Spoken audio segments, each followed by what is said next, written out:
Welcome to Intuitive Transformations with your host, Sylvia Henderson, and discover tools, wisdom, and inspiration that will empower you to transform your life. Sylvia is an intuitive life coach and energy healer with a growing practice that is focused on empowering others to be more of who they want to be. For the next hour, join Sylvia and explore and unravel anything in the way of you creating the life that you would love to live on the OMTimes Radio Network.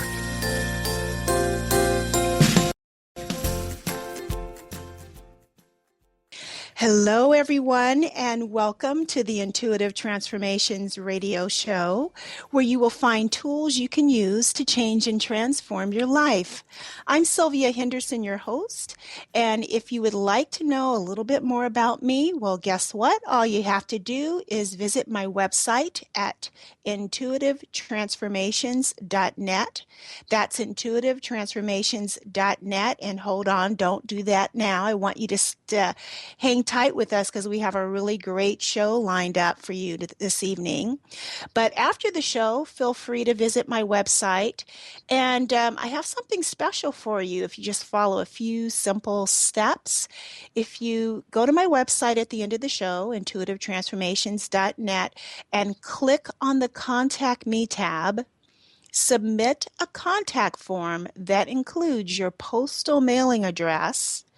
It'll automatically put your name and email in there, and then use the Facebook icon that's at the bottom of my website to like my Facebook page. And here's what's going to happen if you follow through with those two little step-by-step instructions. I'm going to put your name in my weekly drawing to win a copy of Emmanuel Dager's brand new book, Easy Breezy Prosperity. And who doesn't need more easy breezy prosperity? I can raise my hand and say, I do. Every Wednesday morning through through the month of February until February 24th, I will pick one name, maybe two sometimes, of a lucky winner. And I'm going to post that winner's name on my Facebook page.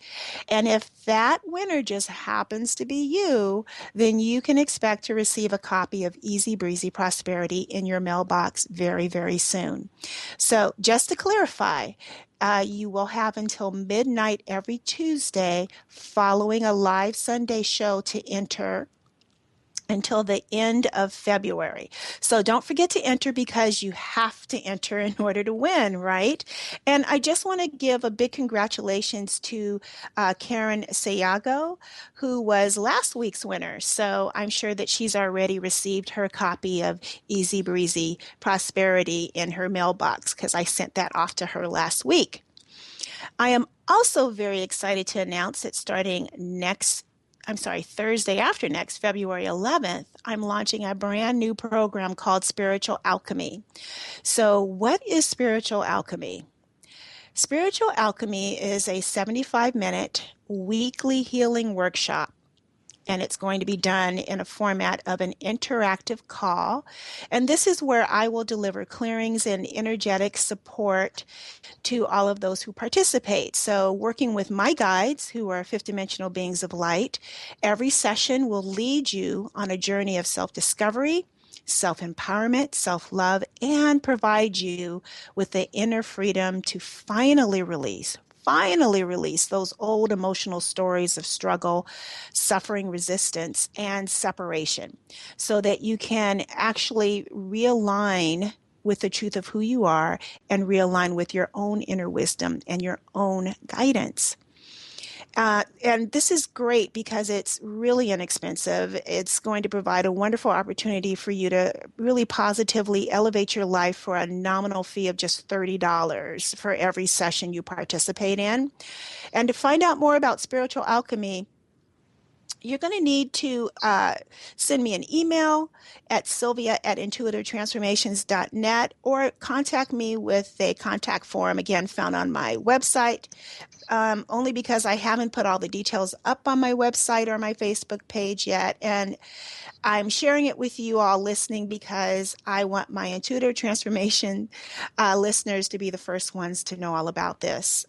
This healing workshop is really going to change your life, and I promise you, you are absolutely going to love it. I'm sorry. I'm really fun to work with, trust me. Anyway, I have a perfect complement to talking about intuition and transformation and connecting with your guidance. As today's topic is all about spiritual telepathy. And I have Colleen Mauro with me today to talk about intuition development. And Colleen has written a book titled Spiritual Telepathy, which provides a wealth of well-researched information that clearly outlines the evolutionary journey that we are on to embody the wisdom of our soul. And Colleen has had really a lifelong interest in the untapped powers of the mind, and this led her to launch Intuition, a magazine for the higher potential of the mind, which she, I think the first edition came out in 1988. And she has over 30 years of experience in magazine publishing, including work as a publisher, an editor, an advertising director, and working in circulation and also marketing as a marketing consultant. Her magazine Intuition explored the higher potential of the mind and the many and varied ways of knowing, which includes intuition, inspiration, and telepathy, and provided both research and how-to information in very easy-to-read format for the general reader. In her new book, Spiritual Telepathy, Ancient Techniques to Access the Wisdom of Your Soul, Colleen introduces advanced mind training techniques that will allow us to access the wisdom and guidance of our own souls. How relevant is that today, and how much do we need that, right? These teachings, also known as the esoteric or mystery teachings, come from a body of knowledge called the Ageless Wisdoms. Once taught in the ancient mystery schools of Egypt, Greece, Babylon, and India, these teachings were first put into book form by the Hindu sage, and I hope I'm pronouncing this correctly, Patanjali, who is the author of the Yoga Sutras. Spiritual telepathy allows readers to tap into the universal flow of wisdom and knowledge so that genius is no longer a rare and random event, but an experience that each one of us can actually cultivate. Colleen Mauro, thank you for joining us and welcome to the show. Thank you for having me, Sylvia. Oh, I'm just so excited to have you. I think this is such a relevant conversation for us to be having today, because getting people to that point where they can actually begin to tap into something outside of their condition, thinking, and belief systems is really what we need right now, don't you think? Absolutely. So from my point of view, spiritual alchemy, you really did your homework when you wrote this book. I mean, when I was reading it, all I could think was, oh my God, this woman is like a scholar when it comes to this, because it's so well thought out, it's very practical, and it's extremely well researched. So I was really, really impressed by that. And that's something I don't often get to see in books of this nature. So really hats off to you and bravo on that. Thank you. You're welcome. And so I'm assuming that you've gathered much of the information that you provide in your book over many, many years of research, and also from publishing your magazine, Intuition. But how long did it actually take for you to pull all of this content together and all of your research to so cohesively create your book, Spiritual Telepathy? It actually took about 10 years. And what just kept me doing it day after day after day was the feeling that it was really important, that it was really the time for this to come out. I published the magazine until the year 2000, and I started to study the Ageless Wisdom after that. And I immediately was intrigued by the subject of spiritual telepathy, and I realized that this was a more advanced type of intuitive perception and the next step in the intuition work that I had done in the 90s. And I just started to study it and just fell in love with the subject, and thought very carefully about how to best present this information The source material is very esoteric, and I wanted to reach an audience beyond those that are already reaching esoteric books. So I decided to do a study of world religions and look for the parallels in other traditions, and I found that they're everywhere, that this teaching is actually the core teaching that exists at the heart of all religions. So I really just kind of put it in that setting, showed people how this teaching is expressed in all these different traditions. I also brought in as much science as I could find, and I didn't have a background in quantum science, so that took a lot of study too. So it really took 10 years, and it was a labor of love. And once in a while I would think, geez, maybe I should be making money and doing something else. But I kept getting the message from my soul that this was the right thing for me to do, that it would somehow pay off, and I just had that sense that it would. And I'm very proud of it. Well, and I think you should be very proud of it, because truly it really is such a great gift. And what I like is for those individuals who, like you said, you wanted to reach people who were not necessarily already focused on esoteric work or concepts or belief systems. And so what your book does, though, is it actually allows people who are more of the that whole left brain analytical thinking mind that needs to have factual information and data and some kind of evidence or proof, so to speak. So you've done a great job of that as well. Thank you. You're so welcome. So we have so much to talk about when it comes to this. And I know that just a few moments we're going to be headed into a break.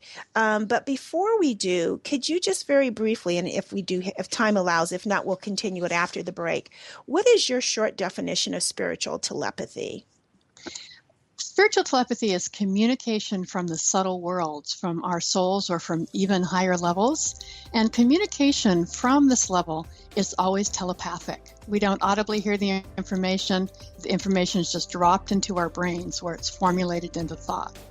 Beautiful. Thank you for sharing that. When we return, we're going to continue this conversation with Colleen Mauro, and we are going to talk about more on spiritual telepathy. Stay tuned. We'll be back in just a few moments.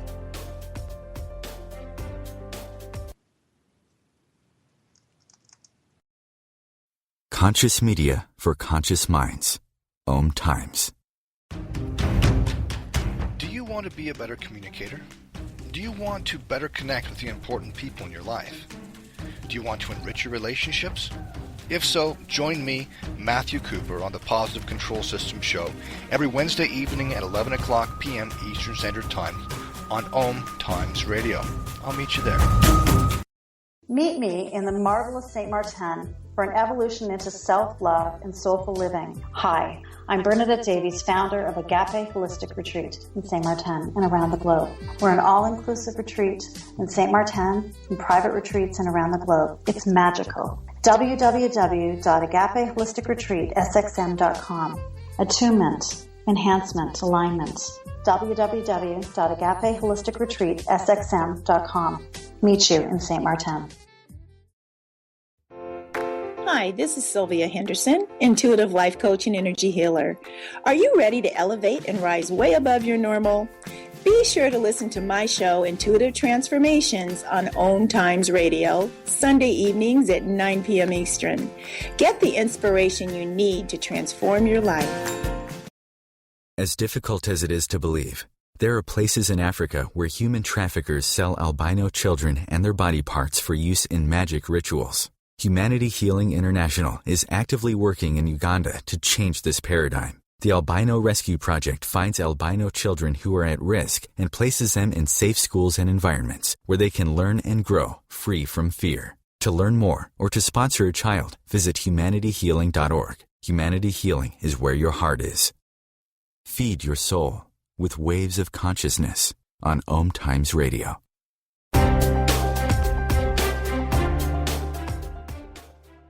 Welcome back, everyone. This is Sylvia Henderson on Intuitive Transformations with my very special guest, Colleen Mauro, and we're talking about her brand new book, Spiritual Telepathy, ancient techniques to access the wisdom of your soul.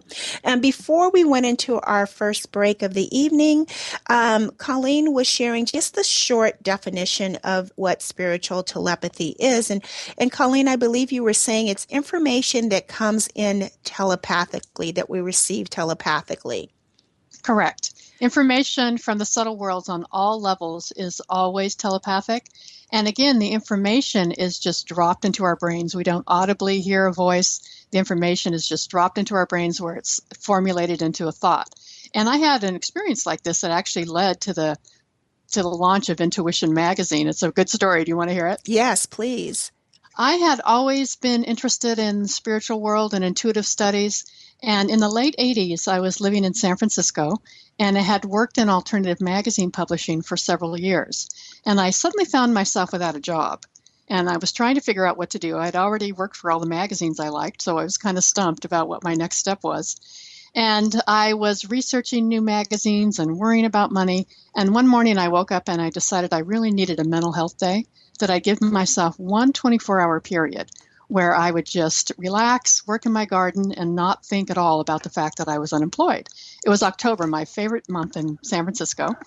I decided to go in the backyard and plant some bulbs and just putter around. And as I was doing that, I had a type of intuitive experience that I'd never had before. I had always accessed information, intuitive information, through feelings or some sort of body-based sensation. But as I puttered around in the garden, suddenly a thought just flashed through my mind. And I knew immediately that it wasn't my thought. And it was a very mental experience. The words just seemed to have been dropped right into my brain. I knew it wasn't my thought, and it certainly made no logical sense. I knew about the center, and I had met Bill Kautz, and I couldn't imagine why I would go there. The thought was the Center for Applied Intuition. And I knew that he had a 2-room office and that he ran intuition trainings and he sent intuitives out to do business consulting. But, excuse me, again, I couldn't imagine why I would go there if I was looking for a magazine job. So I mulled it over for a few days and then called and asked him to send me information about the center's activities. And a few days later, a large manila envelope arrived. I dumped it out on my dining room table, and there were several brochures and a simple typewritten journal called Applied Psi, which was the quarterly publication he sent out to his center's 200 members. And the journal was about the subjects of intuition and creativity. And as I flipped through the pages, I thought, wow, this could be a real magazine. It'd have to have a new name and be spiffed up, but I think a lot of people would be interested in this subject. So I called him, made an appointment to speak with him the following week. And when I arrived at the center, I pitched him on my idea, and he just lit up and said that it had always been his dream of turning it into a real magazine, but the right person had never come along. So I went home and I banged out a proposal. I came back the next day, and I was suddenly launching a magazine. And I got 2 issues out before Bill closed the center and signed the rights over to me. And I later got a grant and set up an office and hired a staff. And I ran it until the year 2000. And when I think about it now, there's several interesting things about the story. One, I never would have gotten there through rational process. Never in a million years would it have occurred to me to go there to look for a magazine job. And I got something better than what I was actually looking for. I was suddenly launching my own magazine. And I couldn't have seen that in the next decade there would be a flood of information on the subject. And the magazine really provided a focal point.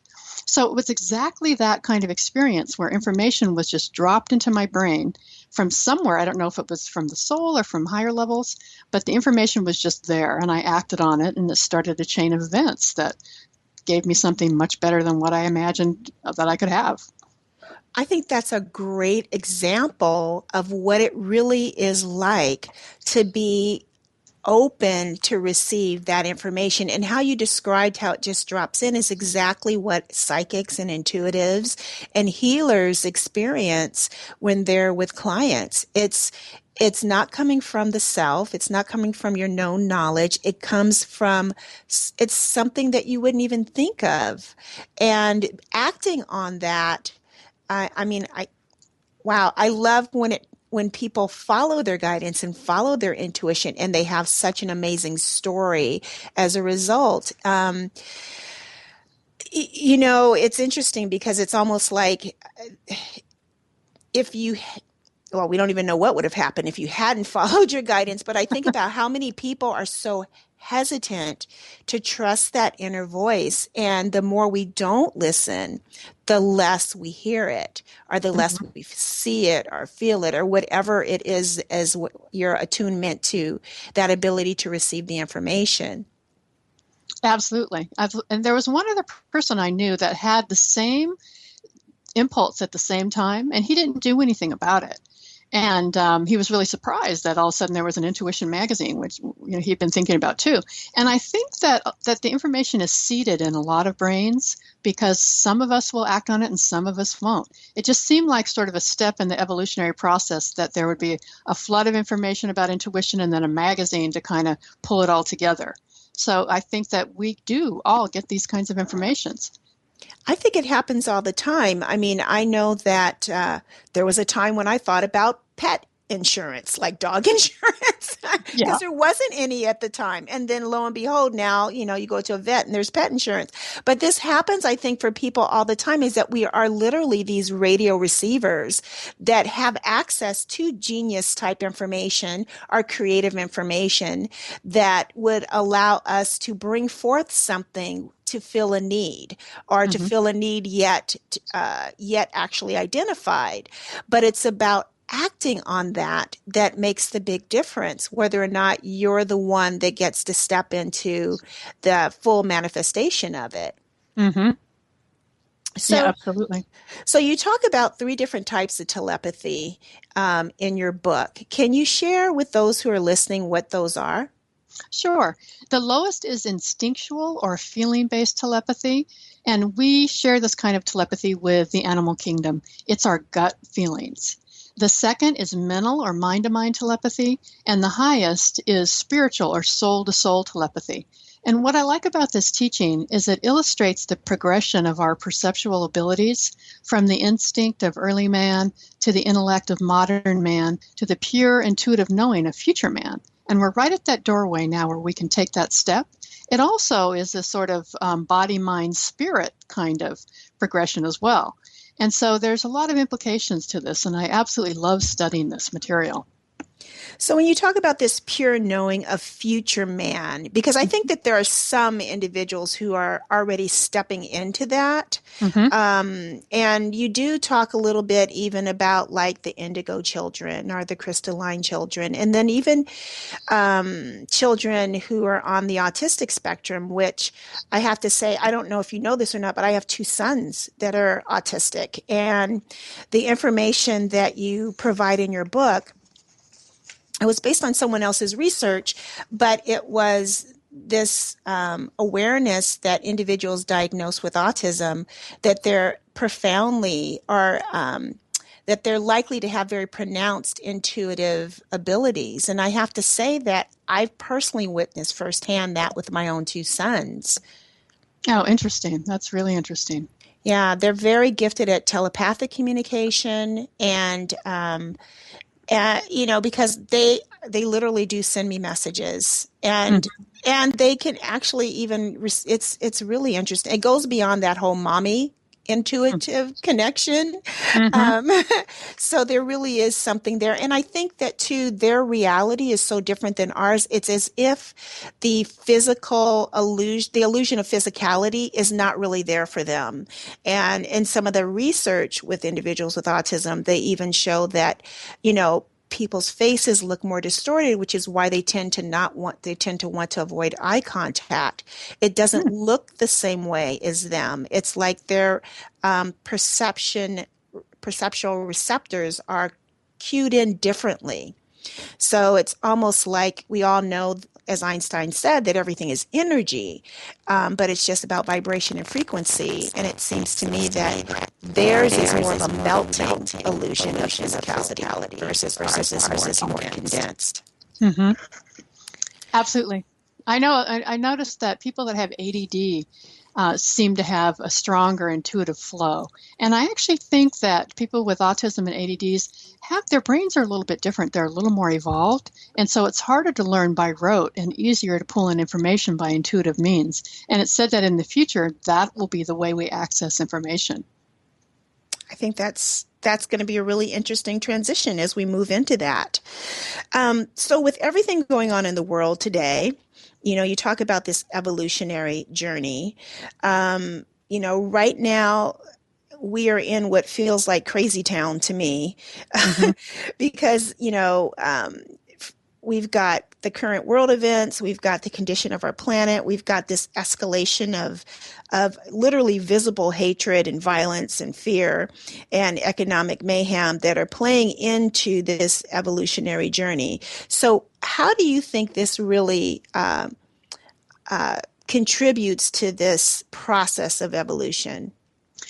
Well, I think it's very important because when we make conscious contact with the soul, everything changes in our lives. We lose our sense of separateness and realize that we're part of one great universal life, the soul of humanity. And it's at that place that we find our place within the greater whole and experience our interconnection with all of life. And you can imagine how the world would change if a critical mass of people made this shift. What happens is that we have a unity consciousness, and it's very hard to hate, it's very hard to wage war when you realize that you're one with everyone and everything. It really is, isn't it? But to get there, it seems as if things are getting far more extreme. So how can one stay within this conscious, because even spiritual people are having some kind of spiritual meltdown, it seems to me, with everything going on. And there's a lot of frequency shifts and all of that. So, how can we still find our center and get to that place of oneness? Well, Barbara Marx Hubbard talks a lot about this, and so does Eckhart Tolle. And Barbara says that those of us on Earth today are the crossover generation, that we're responsible for leading the way from one stage of our species evolution to the next. And Eckhart Tolle talks about this too, but in more stark terms. He says that as a species, we have the choice to evolve or die. And both of them say that evolution happens as the result of some sort of crisis that propels or forces us to make a leap forward. And Tolle uses the example of an amphibian who's forced to develop the ability to live on land after its habitat dries up. And I'll tell you more when we come back. That would be great. Everyone, please stay tuned. We're going into another break, and when we return, we'll continue this conversation.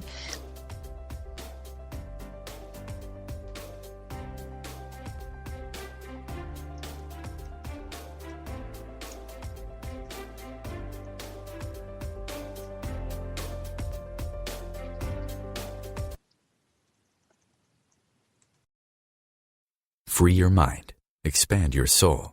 OMTimes Radio. IOM FM. Hi everyone, this is Shay Parker, the host of Best of the Best, which airs live right here on IOM Radio every Tuesday night at 8 p.m. Eastern and 5 p.m. Pacific.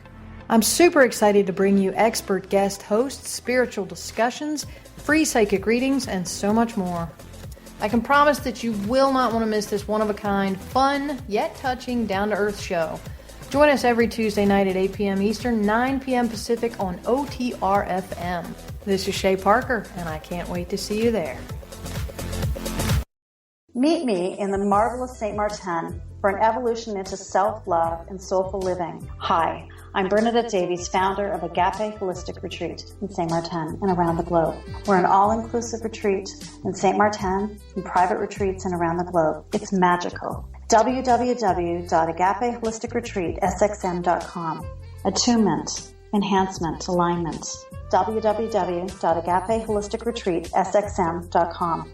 Meet you in St. Martin.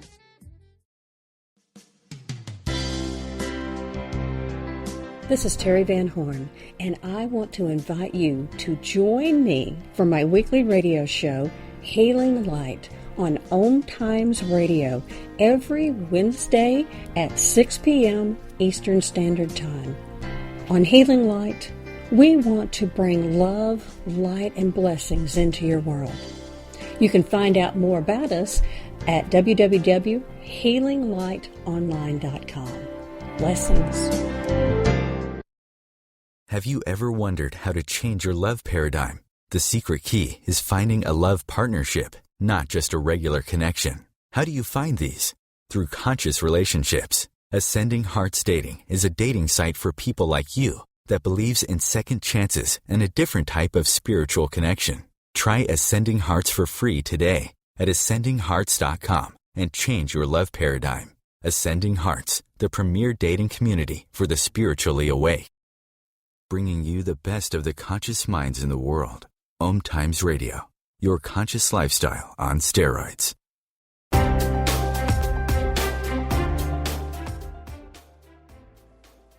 Welcome back, everyone. I have Colleen Mauro with me this evening talking about spiritual telepathy. And before we went to the break, Colleen, we were just having a discussion about the current crisis that we are in the world and how this is really an important component in our evolutionary journey. And you were about to finish a thought before the music started to play. And I was wondering if you could go ahead and complete that for us.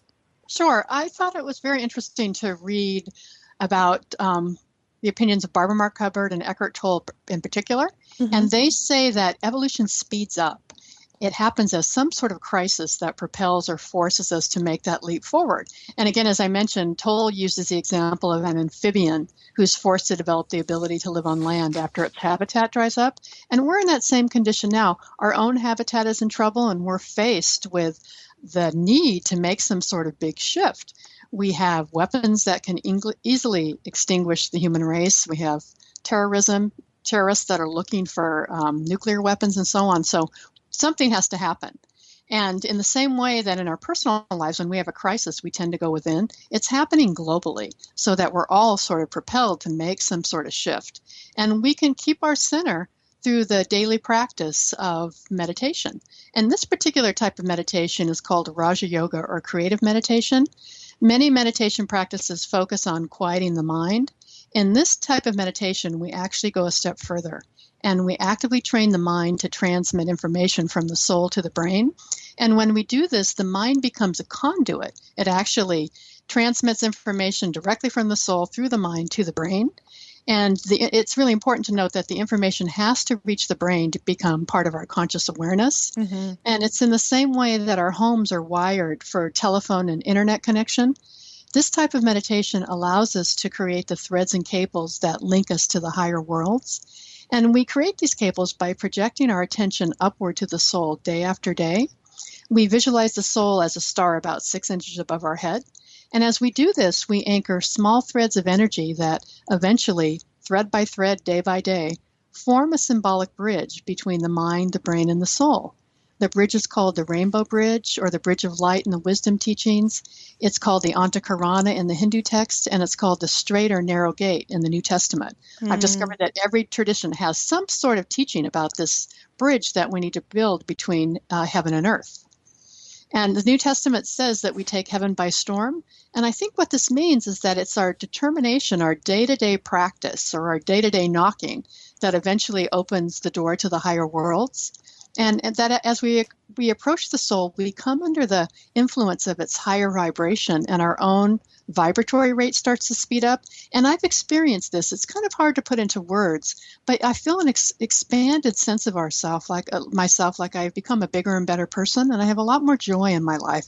It seems like a sort of magical process that happens energetically, where we're extending our attention to the soul, and the soul is extending its attention down, and there becomes a sort of rapport between the soul and the human personality. And I was surprised when I first started this practice how early it was that I felt a deepening connection to my soul. I always thought that that was for somebody more evolved than I was, or that I had to move into a monastery and devote my entire life to it. But it's something that's within reach for each of us, and that's what's exciting to me about this practice. I'm really glad that you said that it's something in reach for all of us, because it is really about having that daily consistency, isn't it? It's not something that you can just try. You really have to be committed. It's you don't develop a relationship with a friend by just showing up every once in a while. Mm-hmm, mm-hmm. Yeah, it's really subtle. And it's like when we stop, even for a few days, the energy starts to dissipate, so we kind of have to build it up again. And it's really a pretty simple practice that you can start just doing 15 minutes a day. It's said that you should never do these practices longer than 20 minutes a day, because pulling in energy from the higher levels does energize the brain. And if we get too gung-ho, which I've done a few times, it's hard to sleep. And so that's something that's you have to be very careful about. So it's really not an enormously time-consuming process, something that we can easily integrate into our daily lives. We don't have to move into a monastery. I've always been really touched and envious when reading stories about people that could communicate with the higher worlds. Mm-hmm. We have our saints, but we know that they lived in monasteries and they did devote their entire lives to spiritual practice. But it seems to happen to seemingly ordinary people sometimes too. Joan of Arc, for example, talks to saints and angels, and Eileen Caddy received the guidance that led to the founding of the Findhorn community in Scotland. And I really enjoyed reading about the botanist George Washington Carver. He walked in the woods each morning to talk to God. And apparently God talked back. He called it the divine radio. And it's always stirred this longing in me, and I've always wondered, why does this happen only to some people? And by immersing myself in this topic, I could see that this is something that we can all cultivate. And when we do this, we actually become intermediaries between the physical and spiritual worlds. We can pull down higher levels of wisdom and knowledge and use this information in our service. We essentially become the arms and legs of God. We're the link between the physical and spiritual worlds. I love that. I really love how you said the arms and legs of God, because that really is where, that's how the divine functions in this realm, is through physical form of others, and the importance of cultivating. You talked in your book about harmlessness, and, that is just such, even the word harmlessness to me is a very heart-opening vibration to it. Mm-hmm. But can you just talk about, really why this is such an important topic and why the energy of harmlessness is so necessary? Well, that's a really good question, because it leads to this whole area of how do we prepare ourselves for this experience. And in esoteric training, there's something called refinement, and it's actually in all traditions. And the methods are different, but the requirements and goals are exactly the same. Purity of body, control of the emotions, and stability of mind. And we have to find a way to quiet down the static in our minds and our emotions so that we can be clear channels. The information has to reach the brain, and it doesn't reach the brain if we're emotionally upset, if our minds are going a mile a minute. So there's a lot of practices that we can use, and one of them is harmlessness, and that's paying attention to our thoughts, words, and deeds. And it's really surprising how hard it is, and it's surprising what a huge effect it has on our lives when we do this. It's a great way of calming down the emotions, and that's absolutely essential. I have a lot of meditations in the book of different practices that have helped me the most, because I had a lot of problems with this when I was really getting serious about this practice. I found that I had a lot of difficulty in forgiving certain people, and the quieter you get, the more any unresolved emotional stuff starts to bubble up, and it does interfere in our meditations. Jack Kornfield talked about this a lot. He said that when he first started to teach meditation, he discovered that at least half of his students were unable to master even the basic concentration exercises because they had so much unresolved emotional stuff. And he's been a pioneer in bringing in Western psychotherapy into Eastern spiritual practice. Mm-hmm. So we have to do our practices. Some of us need psychotherapy. I did. We have to do what we have to do to calm ourselves down and resolve those old emotional issues. And again, I was surprised at how much came bubbling up. Some of it was very old, and people that I had not had contact with for a long time, but I realized I never really forgave them for some old traumas. And so, I had to do that clearing out. It was like taking a shovel and, just clearing out all that dark stuff. Well, I think some of it too, and I don't know if you agree with this or not, but from my point of view, I think a lot of it comes from how we're conditioned as children to even grasp the concept of forgiveness. Something happens, Joey, say you're sorry, Susie, say I forgive you, now go back and play again. And that to me is not the act of forgiveness. The forgiveness happens when you're no longer triggered, where it's no longer, you're not thinking back to that thought. You've actually fully let it go. And I think younger children are pretty good at it, but that practice of not really feeling really being present in your body and have you really forgiven her? Susie, have you really forgiven Joey? And that's Mm-hmm. something that as adults, we will dismiss it and we'll use a distraction to not want to look at the discomfort. I think we have a society filled of people who want to turn on the TV or have a drink or exercise really hard or whatever it is that's going to keep them from feeling their emotional state. They're afraid of it because of all this bottled up unforgiveness that's sitting there. Yeah, I agree. I had as much trouble with this as anybody could. And one day I got so tired of it that I went to the library and I checked out every book on forgiveness that I could find. I thought, I'm going to figure out how to do this and I'm going to do it. And one book was especially helpful. It was called Forgiveness is a Choice, and it was by Robert Enright. He's considered the forgiveness guru. Mm-hmm. And he said something that I had never thought of, that in order to really forgive somebody, we have to feel compassion for them first. And that had never occurred to me. And I really started thinking about this. And I was taught this fabulous forgiveness exercise called standing in their shoes, where you imagine that you're that person and you're looking out at the world through their eyes, and you can start to understand why they do what they do, and how maybe if you had their exact circumstances, you do that too. Maybe it's the only thing they can do. And so for me, it was a process of doing these different exercises, and gradually I was able to own my feelings and then just let them go. I think it's incredibly difficult to truly forgive someone unless you can do what you just described. Yeah, it's essential. Absolutely essential. It's absolutely essential. I really love, there's a meditation that you have in here, a practice about compassion that I thought was very, very powerful. It's based upon a Buddhist meditation, I believe. At least that's because I have some similar words taped actually to the headboard of my bed. And that is where you're saying to someone, may you be free of pain and sorrow. Mm-hmm, exactly. Wishing someone who has done you harm their highest best good. It's like in the New Testament where Jesus says, pray for those who have done harm against you, right? Mm-hmm. And how many times should you forgive someone? 7 times 70. It's not just so that they're forgiven. It lets you out of prison, really. Exactly. So we're going back into another break, everyone. When we return, we'll have more with Colleen Mauro. Stay tuned. We'll be back in just a few moments.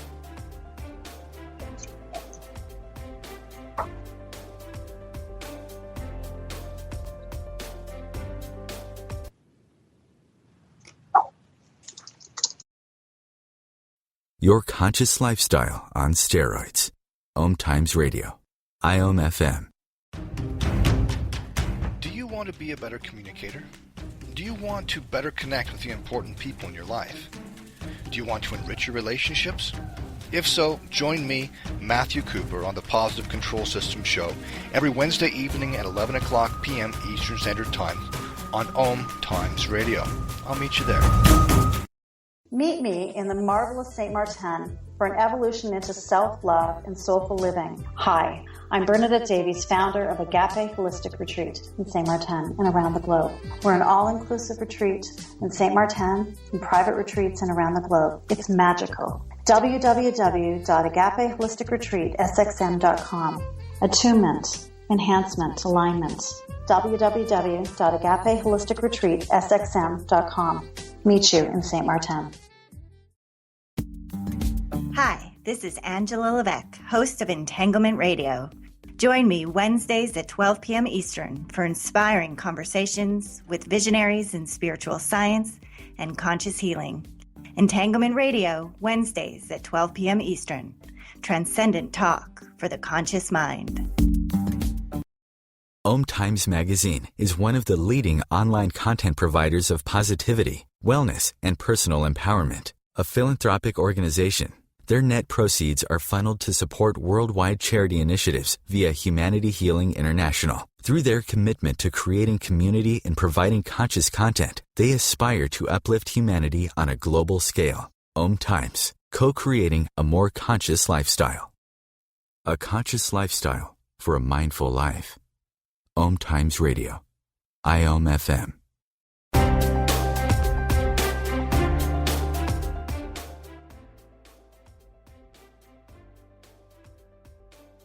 listening to Sylvia Henderson on Intuitive Transformations Radio on OMTimes FM.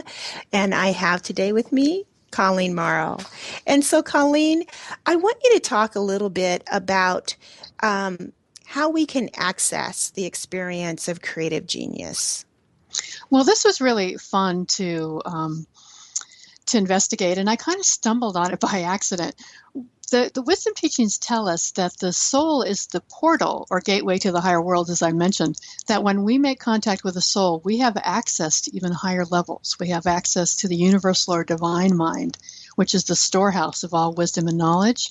One of my favorite books is called Higher Creativity, and it was written by the late Willis Harman, who was the former president of the Institute of Noetic Sciences. I think it was written in 1984, and I've packed that book around with me ever since. In this book, he looked at the biographies of many artists, writers, composers, inventors, and scientists, and discovered that their greatest achievements came from an intuitive breakthrough. And he has quite a few quotes in the book, and some of them have become well known. But I read the book again before I started to write, and I went and I looked at his original sources. And as I read the full text of many of the interviews, I discovered that a lot of the people that we call geniuses, they talked about their creative process in exactly the way it's explained in the wisdom teachings, that it was through the soul that they had access to a universal flow of information and inspiration. There was one great book, it was called Talks with Great Composers. And in this book, written in the late 1800s, but not published until the 50s, the author had an agreement with Brahms not to publish until after his death. This interviewer interviewed Puccini, Brahms, Strauss, Wagner, and other well-known composers about the source of their genius. And I was really fascinated by the consistency of their experience. Each of them spoke of the soul as a portal to a universal source of inspiration, and once they were connected to the source, ideas and information and images simply flowed into their brain. And I have many of these stories in the book. And it became very clear to me that genius is not a rare and random event, but an experience each of us can cultivate. We think of these people as special somehow, that they have something that we lack, but it's very clear that this is an experience that each of us can experience. And Albert Einstein is one really good example in the scientific world. He has said that, he left many quotes that made it very clear where his information came from. He has said, there comes a time when the mind takes a higher plane of knowledge, that all great discoveries involve such a leap, and that the mystical is the source of all true art and science. And it's interesting to note that after he died, researchers dissected his brain trying to understand the source or reason for his brilliance. And you probably thought that was hilarious, because the brain is just the receiving plate. It's not the generator of the experience. And it's very clear that it's just the light of the soul that gets impressed on the brain. It's even said that the effect on the brain of soul contact is the awakening of new higher brain cells, and creative leaps and inspired thinking can occur, as they did with Einstein. So this is the future that awaits all of us. And you can imagine what an incredible service it would be for all of us to train ourselves so we can provide that service and provide these higher level ideas that come into the world. You know, what a beautiful way to avoid being in that anger and hatred and fear as well. Right. Mm-hmm. So can you also talk about how the trained mind can become our own internal search engine? Well, this is something that also occurred to me, that we can become kind of human computers. If we can train the mind to become a tool that we use to access the higher worlds, it's said that the mind has the ability to work in two directions. It can work outward into the physical world, and it can also be trained to work upward, so it can access the subtle worlds for us. And so it occurred to me that we really have our own individual Google, that the trained mind can be extended out into the subtle worlds. It can gather information, and it can download that information directly into our brains. So we do have our own Google at our disposal.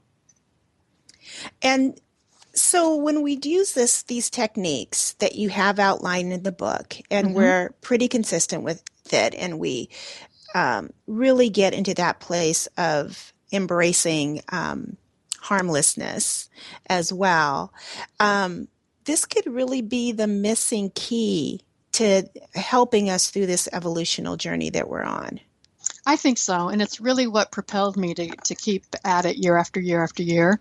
Because again, these books are written in very dense and esoteric language. Mm-hmm. And I wanted to make it accessible to a wide group of people. And so I just kept plugging away, looking for ways to express this in non-esoteric language, looking for ways to validate it by showing it's in all cultures, and science is now backing it up. And every one of these meditations have been road tested by me. I was kind of learning as I went along, which was not maybe the most efficient way to write a book, but it allowed me to talk about my own experience too, which I think is really important. I also interviewed a lot of people who have used these techniques over time because I wanted to show the reader that this does change lives, and I wanted them to hear from other people and see what actually happens when you do these techniques. And there's actually 12 meditations in the book and 2 additional practices. One of them is harmlessness. And if we start to do these, I think that anybody listening will find that their lives start to change in very amazing ways. Oh, I believe that. I really do, especially with the harmlessness. I mean, that alone, I mean, using that meditation, you can get crocodile tears when you start praying for your enemies because there's so much resistance to that. Right. But when you stay with it and you allow that, it transforms. And then it's as if the prison doors are open and you're set free. That's right. It's done so much for me, so much. Yeah. And it was just both the combination of doing the refinement practices to calm myself down and to be more forgiving, more compassionate, and then the mind training process, which allows us to make that contact with the soul and be in the soul's higher vibration. Those 2 things together really have transformed my life. So let's talk about your down and dirty definition of the soul. I mean, it's a broad subject. I know we don't even have enough time left in the hour to talk about the soul and all of its aspects. But when you say the soul, how, for those that are listening, just explain to them what you mean. Well, the soul is said to be sort of the middle principle. That's what the Buddhists call it. Oh, they don't use that term. Mm-hmm. It said that there's something between the human being and God, and what that is our individual soul. And the soul is the repository of all of our many lifetimes of wisdom and experience. And that's why it's so beneficial to be able to make that direct contact. The soul knows our higher purpose, and it's our highest and most reliable sense of direction and guidance. In the 90s, we taught people to develop and use their personal intuition. And our personal intuition gives us information about our daily lives, our work, and our relationships. You might call it horizontal perception, but it's also possible to train the mind to extend vertically, to get that higher level of information from the soul and even beyond the soul. And how beautiful is that? Because that really does dissolve the gap of this sense of separation from our divinity. Exactly. Doing this is an incredible service. People are motivated because they want to improve their own lives. But what they find as they do this is that they can create heaven on earth, and they understand what their higher purpose is, and they start to think about service and what they can do for other. And I think really there's no greater joy than to understand what it is that we're here to do, because each of us have a purpose. And at this essential, critical time in our history, everybody is needed. Everybody. I wholeheartedly agree with you. So, Colleen, how can people get in contact with you? How can they learn more about you? And I'm sure your book is available everywhere, including Amazon, Barnes & Noble, and just about anywhere online. But how can people find you? They can find me through my website. It's www.spiritualtelepathy.net. They can read the introduction to the book. They can join my mailing list. And I absolutely love getting mail. I've been getting mail from people all over the world that have read the book and have loved it. And I answer each and every one. It's one of my favorite things to do when I start my day, is to answer these emails. And it is available on Amazon. There's many links on the website to different sources where they can buy the book. Well, I do have to, again, commend you, because you have made this very esoteric content accessible to anyone who would, a teenager, I think, could read this and follow and get it and receive great wisdom, great insight, and just the spiritual practices that you have in here. They're transformative. I love it. They absolutely are. And thank you for saying that, because that was my intention.